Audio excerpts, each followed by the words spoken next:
च्या परिवाराच्या भेटीला आले होते आणि काही राजकीय चर्चा झाली का? कारण चर्चा अशी सुरू आहे की आता काका अगोदर तुम्ही देखील अजितदादांच्या सोबत जाणार आहे. थोडा खाली उत्पन्न बाजार सगळ्यांचे येत आहे.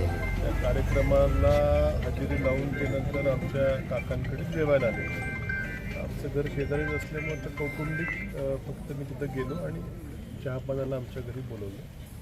त्यामुळे फक्त कौटुंबिक चर्चेपलीकडे काय चर्चा झालेली नाही. मात्र तुमची देखील बऱ्याच वेळ चर्चा झाली आतमध्ये, मग असं काही आता एवढे राज्याचे उपमुख्यमंत्री माझ्या घरासमोरून जातात तर मी चहाला बोलू नये. एवढं तरी आपलं पाहुणचार करणं, आलेल्या पाहुण्याचं स्वागत करणं, पाहुणचार करणं आपली मराठमोळी संस्कृती आहे. कुठेतरी तुम्ही मामा अजून निर्णय घेत नाहीये म्हणून तुम्ही निर्णय घेत नाहीये का? म्हणजे मामांची चर्चा सुरू आहे की मामा भाजपमध्ये जातील किंवा पक्ष सोडतील अशी चर्चा सुरू आहे. मात्र त्यांच्या निर्णयावर तुमचा निर्णय मामा तर काय मला बोलले नाही, तुमच्याकडनंच ऐकतो.